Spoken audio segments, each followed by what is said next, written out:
Hi, Hello. David. It's really good to be here today, and we're Yeah. talking about the topic of LGBTQ issues in relation to religion. So we're kind of doing a double act here today. That's right. I suppose before we start, it's a good idea to introduce ourselves.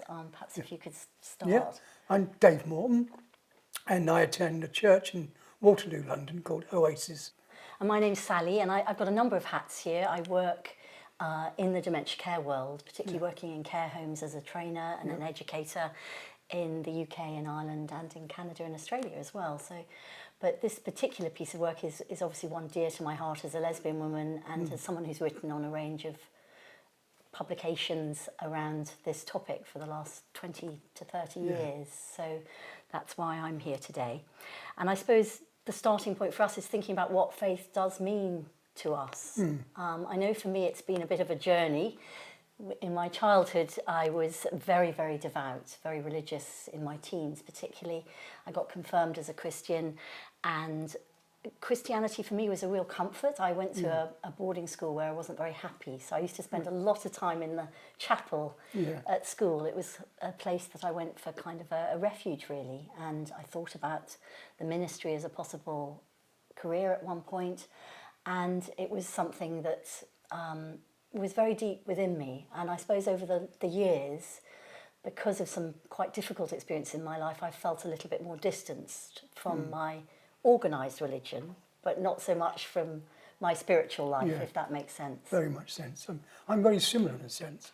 I was brought up in the Salvation Army, and it's really joyful, and I loved going to the Sunday school. So to me, my faith was very important, but it wasn't just the going out to the service, but being in the Salvation Army, it was serving. So very often we had people that were homeless coming to the house, and my parents weren't rich at all, they were quite poor, and so I saw a practical outworking of the Christian faith. It wasn't just Sunday, it was every day of the week, and I loved it. Yeah, so we both had that sort of as a positive experience in our Yeah. youth. And I suppose certainly the coming out piece was a tricky one for me. I don't know how it was for you. Well, it was quite funny for me. Yeah. I had no problems in being gay. I knew I was gay from a very young age. I was very much involved in the underground gay scene when I was 14, 15, 16, because the church at that time never talked about it. And so I was a good Christian boy, because they talked about sex. You shouldn't have sex till you're married. Well, I didn't want to have sex with a woman anyway. So I was a good You were Christian covered boy. on that I know, one. I was covered. Yeah. So I had no problems. It wasn't until I came to faith properly myself that people started saying to me, being gay is wrong. That's when that shame came in. Yes, and I think that's, again, not dissimilar to me. I went to my vicar when I was first having feelings. I fell very, very in love with a woman at about 19, so a bit older than you, although obviously there were sort of questions in my mind earlier. And I was attended a little village church, and I perhaps naively thought my vicar would be a source of support for me when I was struggling with my feelings.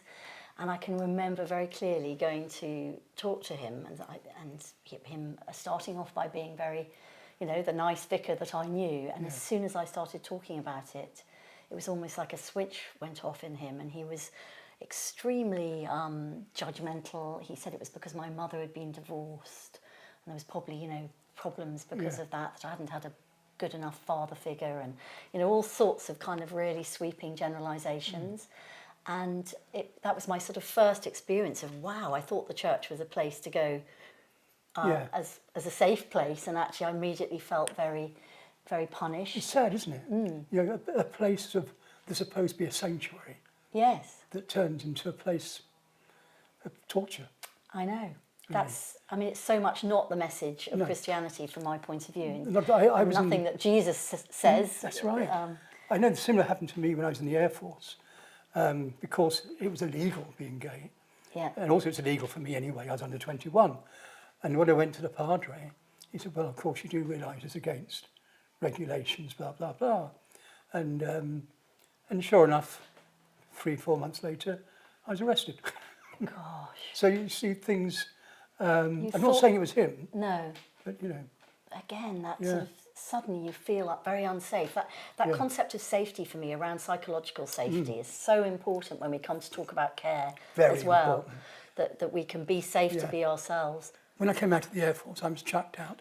But I always say I wasn't chucked out because I was gay. I was chucked out because they were homophobes. And so when I went to my church, I went to a church and I was expecting them to be really lovely. You know, to me, Jesus loved me. And that was all there is to it. And they said, well, we've got to pray for you. Yes. And so it was going for ministry, hands laid on you.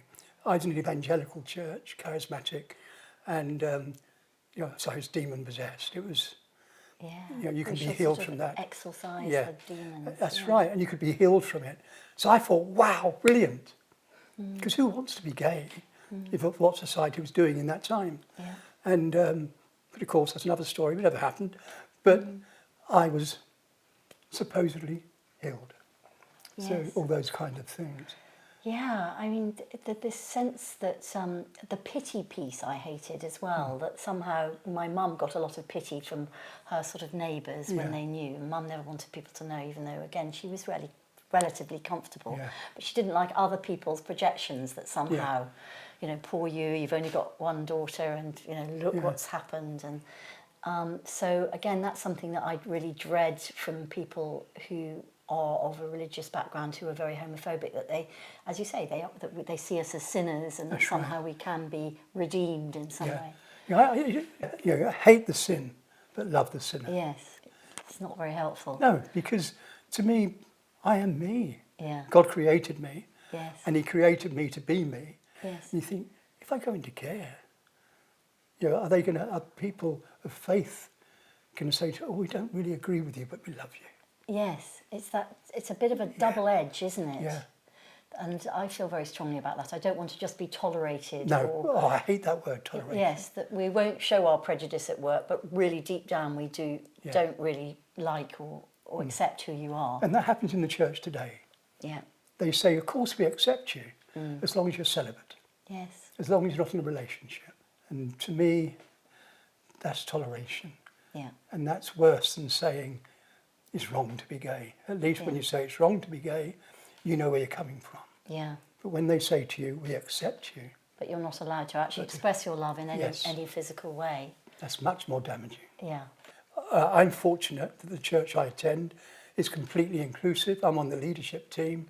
We do same-sex marriages, the whole lot. But I still, if I visit another church, if I go back to some of my old churches I used to go to, I feel unsafe. Yeah. It's back to that safety feeling, isn't it? Yeah. It's so important to feel safe in a place. Yeah. Well, one hopes, and let's get on to that, the positive side of churches. You mentioned the Salvation Army. I mean, obviously, I started life in my first job as a community worker in an Anglican church in Chelsea in London, working with older adults. And the church had invested in a full-time role to support isolated working class older people living in Chelsea, a very rich area, but there was a pocket of poverty. So, and the vicar there was totally inspirational. And so we see, as you say, amazing things when Christians really do put their values into practice, don't we? So what do you think is, in terms of final messages for people listening to this, what do you think our hopes are? You've mentioned about celebration rather than tolerance. I think that's the important thing, is that I know, and hopefully it may not happen, but it probably will, that I may have to go into residential care. And I don't want to be tolerated. I don't want any fear there. No. Now, I know that other people joining me may have some homophobic things, but I don't want the staff to. No. And I don't want the staff to pretend to like me. And I want them to celebrate who I am, as they would do with a heteronormative person, to celebrate who I am.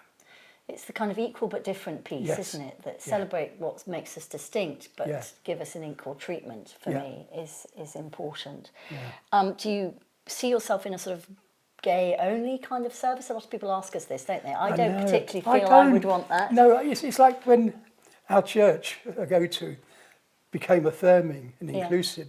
We don't really want a gay church. I said, not many people want a gay church, not many gays. They don't want rainbows all over the place. They want a family. Yeah, I think that's a lovely message to end on. Yeah, we both want a sense of family that supports and loves us for who we are. Yeah.